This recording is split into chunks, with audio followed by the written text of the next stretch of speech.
Assalamualaikum warahmatullahi wabarakatuh.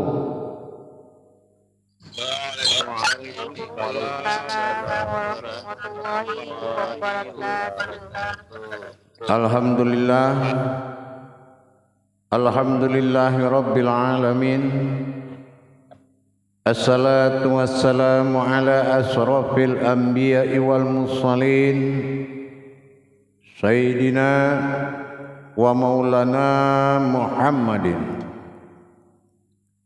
sallallahu alaihi wasallam. Asyhadu an la ilaha illallah wa asyhadu anna Muhammadar Rasulullah.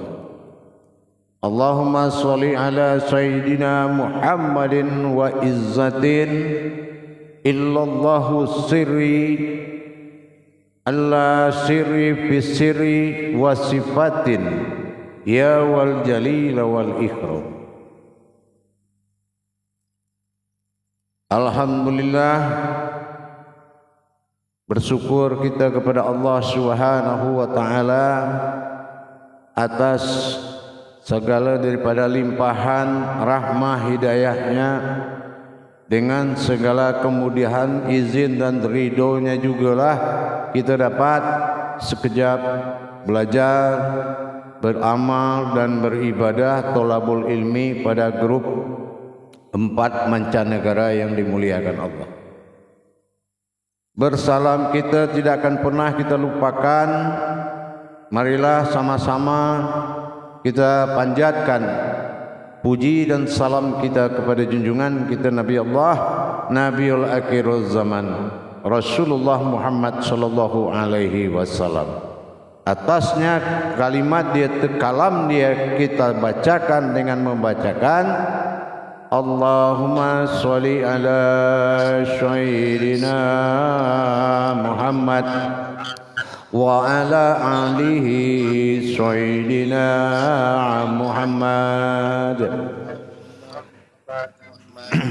InsyaAllah jamaah grup 4 yang dirahmati Allah mancanegara Malaysia. Adapun tajuk daripada pertemuan kita malam ini adalah kita bertolak kepada lanjut dari 4 batin Allah: nafas, tanafas, ampas dan nufus. Malam ini kita bertajuk kepada anfas. Apa yang kita kata dengan anfas? Anfas dilihat dari kodrat hijahiyah. Dahulu kita sudah paham kepada maknaan, ya, yaitu sebutan daripada sebuah batin. Makom daripada batin usul an ini adalah markubah. Ya, markubah. An adalah batin diri. Ya. Kalau diri kan naf. Tapi kalau batin dia itu an. Ya, diri batin. Berkubah, bersumber pada kubah. Jantung halus. Fa adalah batin Tuhan. Dan sin adalah sifat nas manusia. Anfas. InsyaAllah fungsi dan makna daripada anfas adalah wujud batin diri, ya, bernama anfas. Wujud atau kodrat batin diri yang mengikat kepada hubungan ruh dan jasad.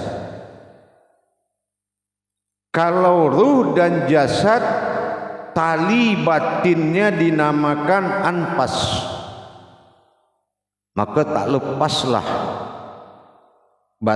ruh itu daripada jasad kalau tidak an yang melepaskan.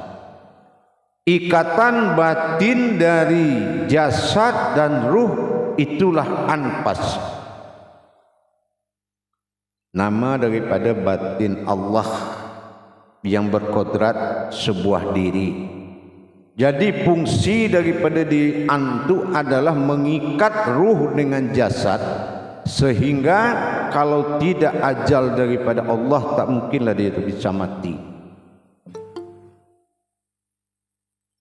Ini ikatan ruh, ya.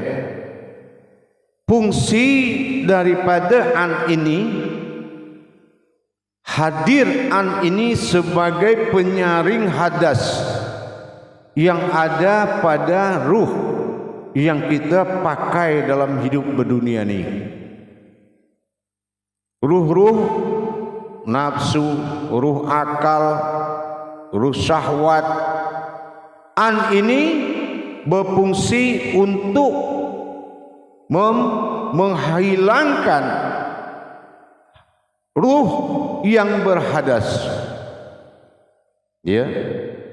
Jadi dengan adanya wujud an berdiri di dalam ikatan ruh dengan jasad, maka yang mengganggu hubungan kepada diri nafas, tanapas dan nufus adalah ruh dunia, ruh kehidupan, hadasnya.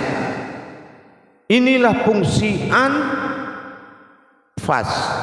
Bagaimana anfas mensucikan seluruh 4 kodrat ini dari hadas semua ruh. Ada ruh yang bersekutu kepada Allah kita dengan pergi berdukun. Ada ruh juga yang bersekutu dalam pemahaman. Ada ruh yang juga bersekutu pada maksiat. Dan segala perbuatan batil yang kita lakukan, perbuatan oleh ruh diri kita dengan ruh dunia ini, itu adalah hadas. Maka hadas ini harus dibuang oleh anfas. Anfas inilah yang membuang, menyingkirkan segala hadas dari ruh-ruh yang kita pakai dalam kehidupan dunia. Baik ruh itu bercakap yang tidak bagus, apakah ruh yang melihat pada yang tidak boleh dilihat, apa hadas-hadas daripada perbuatan hidup, ruh luar dan ruh badan, ruh lahir dan ruh batin, inilah yang dibuang oleh diri anfas. Diri anfas bermakum pada merkubah batin jantung halus diri kita. Kalau diri adalah naf, tapi batin diri disebut dengan an. Batin Allah atau wujud Allah adalah fa, ya, dan sin menandakan hayat hidupnya Allah manusia. Tapi terganggu kita ni bau beribadah, kita tak bisa seronok dalam beribadah, kita tak bisa fokuslah. Ini disebabkan gangguan hadas yang masuk ke dalam pandangan kita, yang masuk dalam pada kalam kita, yang masuk daripada aras gerak kita, yang masuk daripada niat kita, perbuatan kita dalam sadar tak sadar kita berbuat.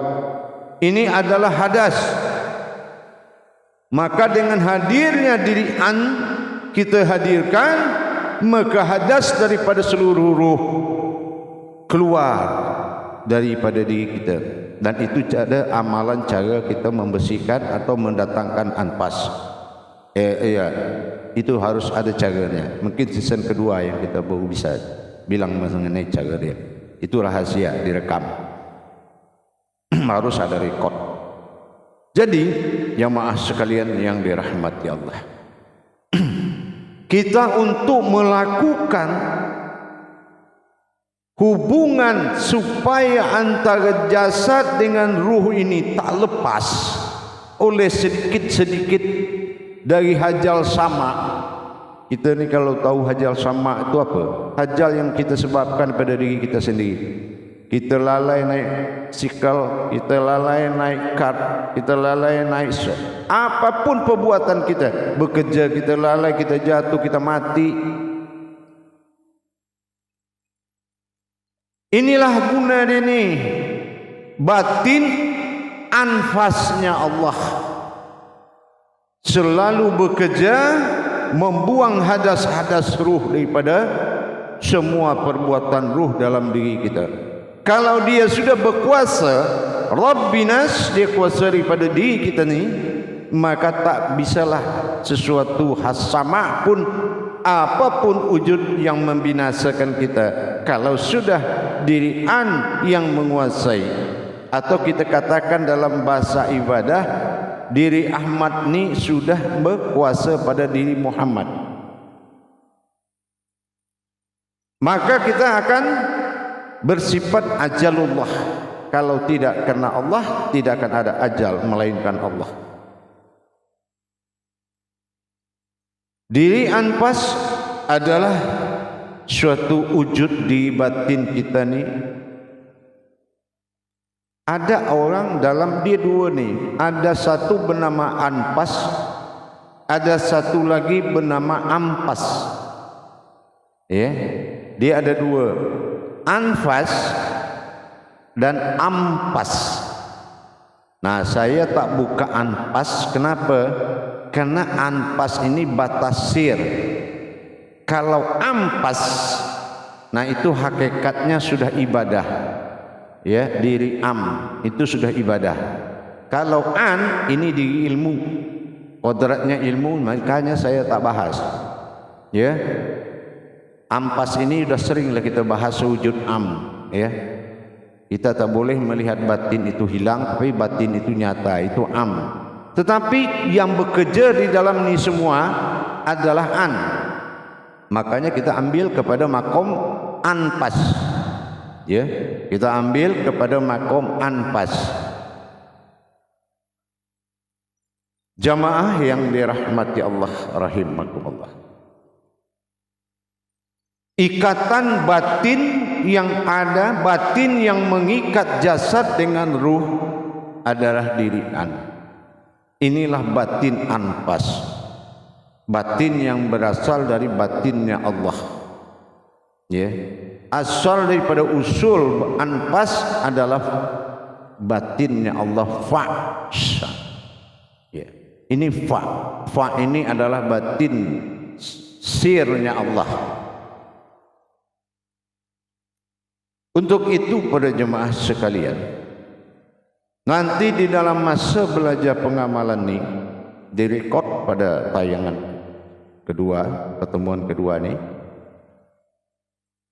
tak boleh ada satu pun kita menyampaikan rekod ini kemanapun saja, termasuk dalam grup juga tak boleh. Berbagi daripada kita masing-masing music dari rekod yang dibuat. Diri anfas adalah diri batin yang akan mengikat pertalian jasmani dan ruh.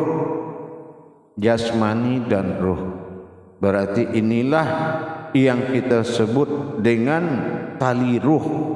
Tali ruh itu adalah batin yang mengikat antara ruh dengan jasad. Berarti kalau Allah bertajalli kepada jasad, pasti melalui diri Inilah yang dikatakan anfas. InsyaAllah kita lakukan muzakarah.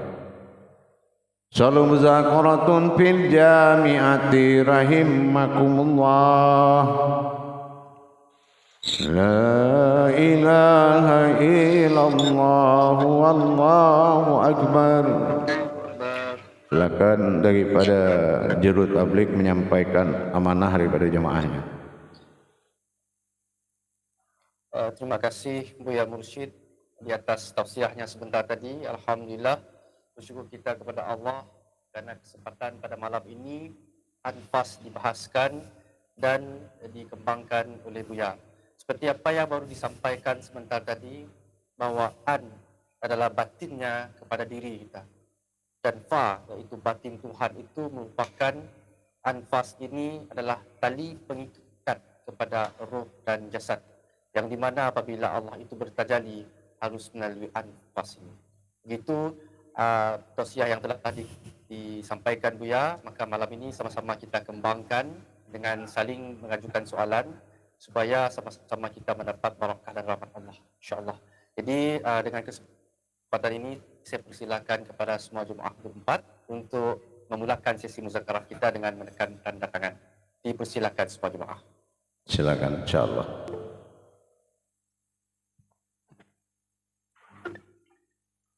Okey, baik. Dipersilakan dulu Imam Noktah selaku ketua grup, kemudian diikuti oleh Pak Roziali. Dipersilakan dulu Imam Noktah. Assalamualaikum warahmatullahi wabarakatuh, Buya. Waalaikumsalam warahmatullahi wabarakatuh. Alhamdulillah, barakallah, barakah Rasulullah sallallahu alaihi wasallam. Amin, insyaallah. Insyaallah. Jadi berkesempatan pada Tausiah Buya malam ini, di mana kita sudah sampai pada puncak keisanan ya Allah itu pas. Di mana dipahamkan an itu adalah diri sir, ajalinya sir pada hayatnya. Pak itu batin dan sir adalah manusia. Ya, manusia atau berkeinsanan Allah yang biasa bermunajat 24 jam atau bertauhid kepada Allah. Ini tauhid yang hakiki. InsyaAllah mohon Buya berjelaskan, semoga kepahaman grup 4 bertambah insyaallah. Assalamualaikum warahmatullahi wabarakatuh. Waalaikumsalam warahmatullahi wabarakatuh. Jadi macam ni. Diri daripada diri adalah an. An adalah diri batin dalam penampakan am. Itu kita sudah belajar. Tapi dalam masa ni yang menjadi tajuk kita ni adalah an berlaku sebagai pembersih hadas. Kodrat anfas adalah batin yang membersihkan semua hadas yang masuk dari ruh-ruh.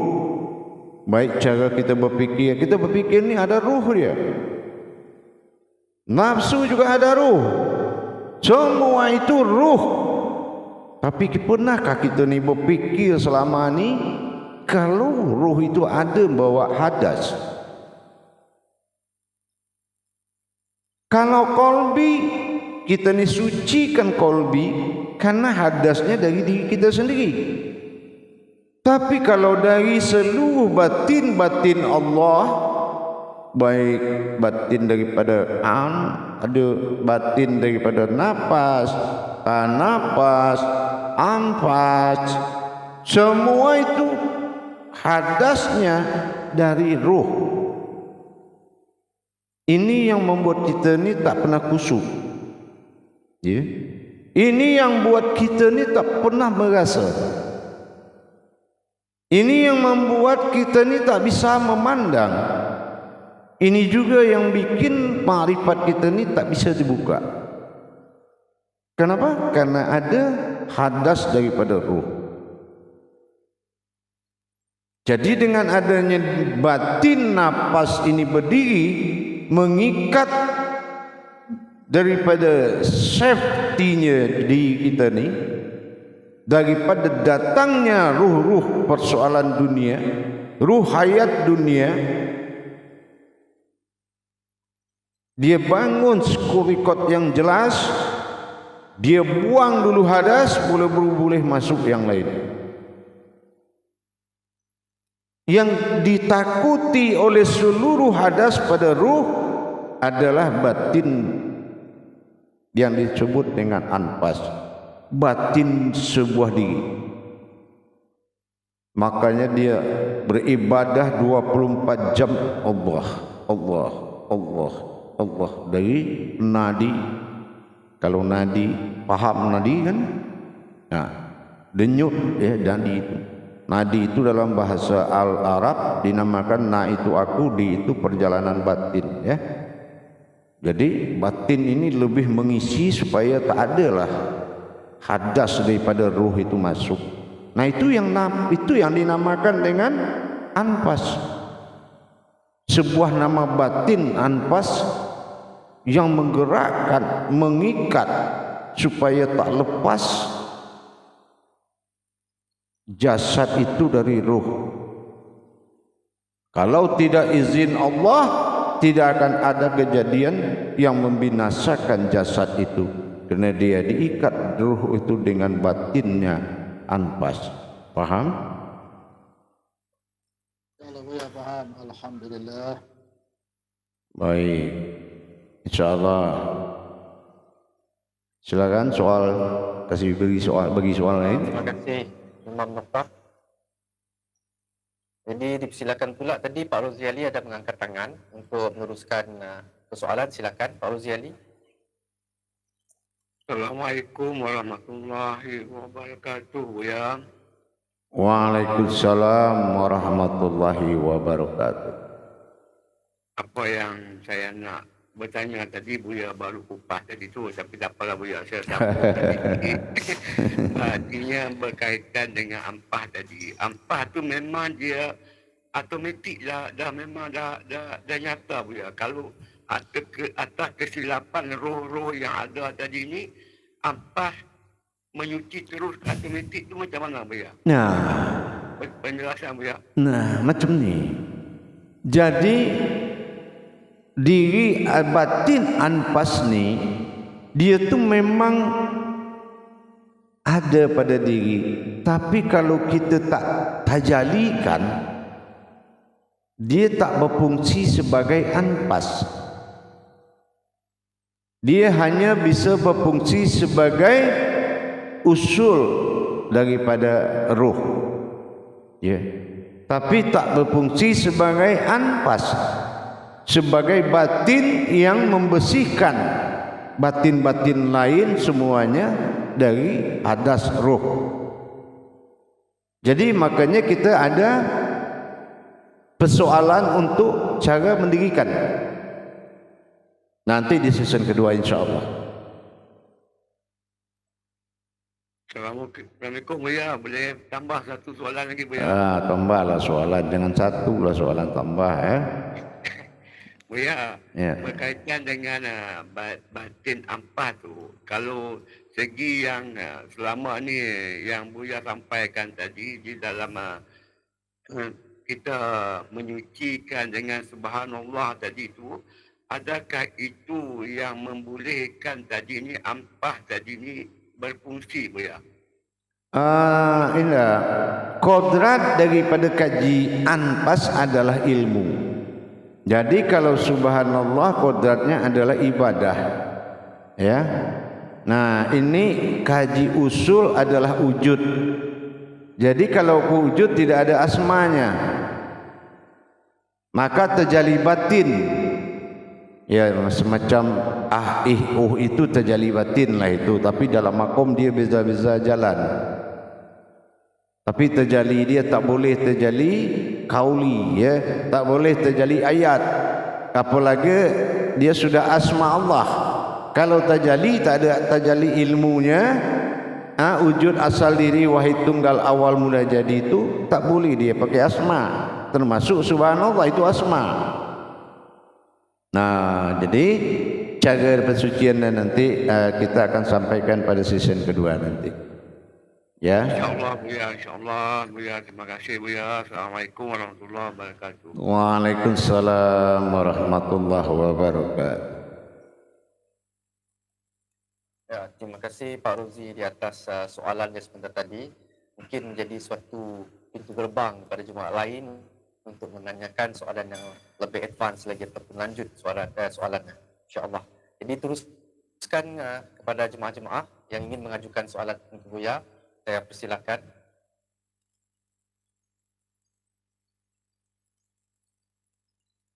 Okey, mengisi kekosongan di antara selama masa ini, saya ingin mengajukan soalan kepada Buya, ya. Jadi kita bercakap tentang anfas, dan anfas ini merupakan tali pengikat di antara roh dan jasad. Bagaimana pula Buya kalau roh dan jasad ini tidak diikat ataupun seseorang itu tidak mendalami anfas itu sebenarnya, Buya? Mohon dipeluruskan apa akibatnya, Buya? Akibatnya begini. Nafas adalah sebuah kodrat, ya. Nafas adalah sebuah kodrat yang bersifat hayat menuju rohani. Ini tajuknya adalah hakikat dan tidak dimiliki oleh makhluk. Ya. Tak ada makhluk yang bisa punya diri nama dia nafas. Sementara yang bernapas itu adalah ruh, hayatnya adalah ruh. Nah, ruh ini dia mendapatkan takdir, usia, dan dia adalah bersifat kehidupan, bukan hidup. Yang hidup bukan kehidupan. Yang hidup hayat adalah diri, nafas. Kehidupan itu adalah alam. Yang mana hayat alam itu adalah ruh. Yang ruh ini punya kemampuan takdir. Dia punya perjalanan takdir. Apa takdir dia? Usia. Dan dia berupa kehidupan yang bisa hancur, bisa kiamat, bisa mati. Dan itu tidak dimiliki oleh manusia. Manusia adalah hayatnya adalah nafas, nafasnya adalah batin Allah. Bayangkan kalau batin Allah ini tak suci, tidak dikejar oleh nufus, tidak dipertahankan oleh nufus, maka tidak akan jadi jasad itu. Jadi Allah tidak bisa katakan Allah fi zahiru wallahi fil batinu kalau anfas ini tak ada mengikat antara ruh dengan jasad. Nah inilah makanya an'am. Nah ini ta'ala ihim, ya. Ini tidak akan terjadi kalau anfas tak ada di dalam mengikat jasad dengan ruh macam tu. Akhirnya apa? Golongannya adalah kehidupan. Nah, saya tanya Asri, maukah menjadi sebuah kehidupan saja tapi tak hidup? Nah, kalau kehidupan itu namanya nasma. Ya, kehidupan tak berkodrat Tuhan itu namanya nasma. Apa nasma? Hanya sebuah panggilan. Asri, ya, itu panggilan. Atau dia tanya anak kita, ada bapak kau kah? Ada. Sebuah pengakuan. Jadi tak ada nilai keumatan di situ. Kalau hanya kita dapat sebuah nasma tapi tidak memiliki nafas diri yang sesungguhnya, apalagi kalau kita tak anpas, tidak hidup di situ, tidak berdiri dalam jasad, apalah nilai kita ni? Hanya ruh dengan jasad itu di hutan juga banyak, ya kan? Tapi ruh dengan jasad, kalau dia masuk masjid, itu tak bisalah dia ketemu Tuhan. Dan tidak ada undangan azan untuk ruh dan jasad.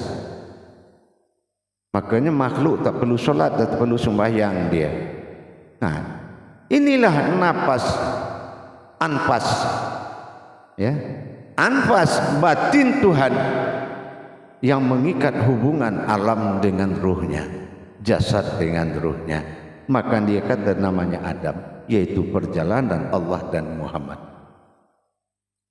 Paham?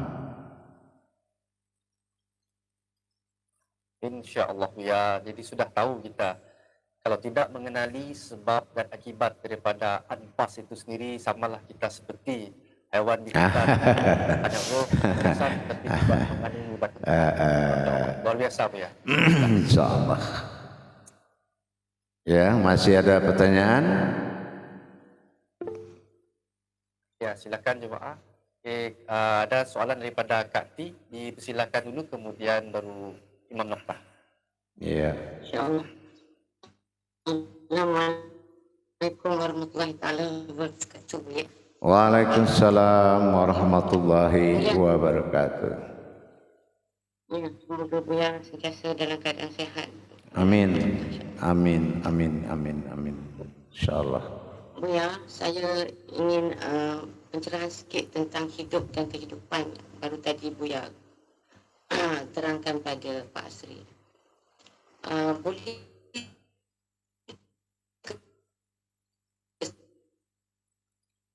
empat batin Allah inilah hidup. Sekiranya empat batin Allah ini sudah wujud pada diri kita, maka itulah hayatullah, Buya. Berbeza dengan kehidupan. InsyaAllah. Assalamualaikum. Ya. Hayatullah, ya. Hayatullah itu beza dengan kehidupan. Ya. Hayatullah bersifat wujud atau rahasia. Sementara kehidupan itu dia tak rahasia. Kehidupan itu disebut dengan sirrul asrar, ya. Disebut dengan sirrul asrar, yaitu rahasia kehidupan. Rahasia hidup ada namanya kehidupan, sirrul asrar. Jadi tak mungkin empat kodrat sir ini mewujud pada din, karena ini bukan perjalanan din, tapi ini adalah lahudin, perjalanan lahud, alam lahud pertamanya Allah, pertamanya diri kita. Jadi batin yang empat tidak akan dia mewujud kecuali kita sudah buka kenaikan kaji batin bersifat. Kalau sudah batin yang empat ini nanti bersifat, baru kita tahu bagaimana dia bertajali. Tapi kalau kita belum buka bagaimana batin sir yang dikata nafas, tanapas, ampas, nupus ini bisa bertajali setelah kita kenaikan kaji, yaitu bersifatnya aku pada batinku, napas, tanapas, ampas, nupus. Itu kalau dia dalam makom sifat, beza dengan dia makom sir. Yang dibahas sekarang ini dari yang kemarin, dari tajuk dari yang kemarin itu adalah empat batin dalam makom sir. Nah, sama kayak kita kaji dulu daripada sifat 7, kodrat, iradat, ilmu, sama, basar, kalam, hayat, itu nama dia sifat. Nah, jadi ini juga ada sifat dia. Kalau tak ada sifat dia, tidak akan ada Muhammad. Kalau tidak bersifat batin yang empat ini nanti, itu tidak akan ada sifat Muhammad, atau tidak akan muncul yang disebut dengan sirrul asrar. Ya, sirrul asrar ini tidak akan muncul karena ini akan menjadi nanti sifat Allah bernama ma'ul hayat. Sekarang dia belum ma'ul hayat, dia baru wujud sir. Ini terakhir kajinya nih, nafas.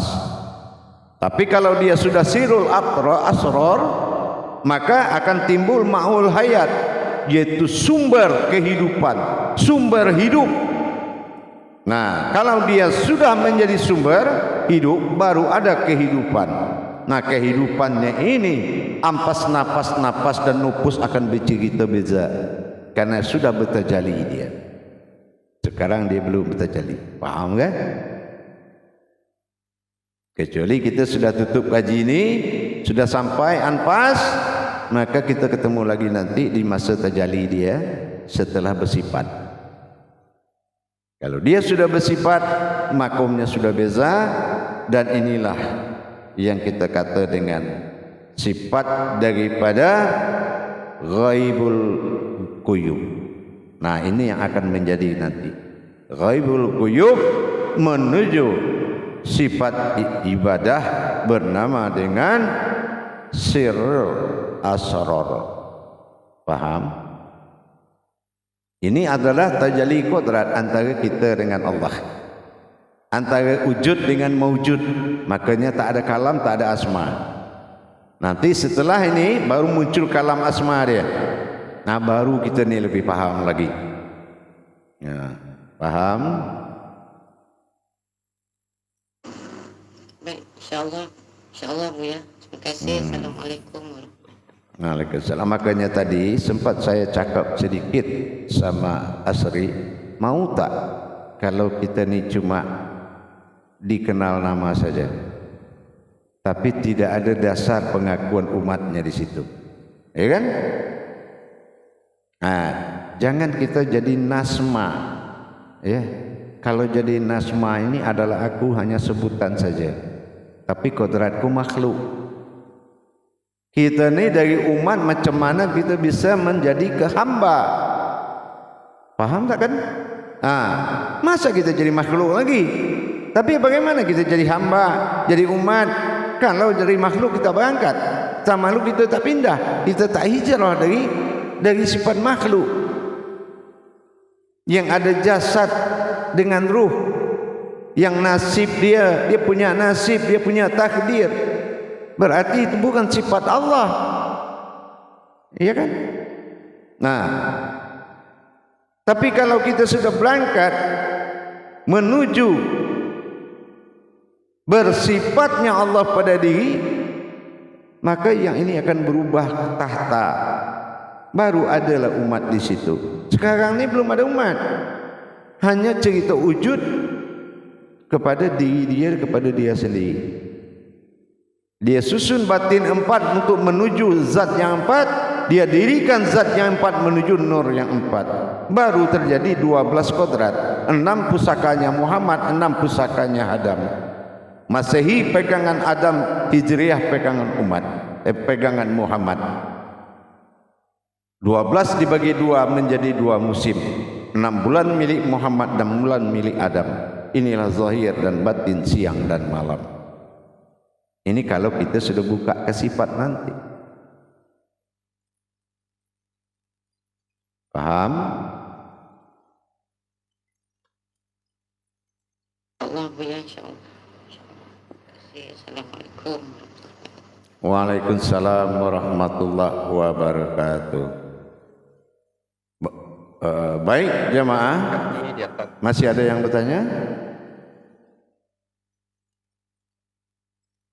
Masih ada lagi Buya, Pak Nokta sama Bu Nuraini tadi yang ada mengangkat tangan. Yang pertama saja, yang kedua nanti ya.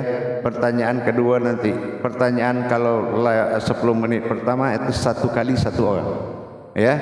Boleh dua kali ya. Nah, insyaallah. Karena kalau ada pendalaman di YouTube tak baguslah ya, pendalaman itu di luar nanti. Itu. Baik. Jadi diteruskan ya Buya. Siapa yang belum silakan, boleh lah, tak masalah. Silakan Bu Nuraini tadi ada mengangkat tangan, boleh ajukan soalan ke Buya sementara kita masih live. Silakan, ya, silakan. Assalamualaikum warahmatullahi wabarakatuh Buya.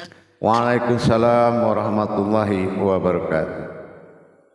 Paham di sini dari tausiah Buya adalah mendirikan batin itu untuk penyucian segala roh-roh yang kebatilan.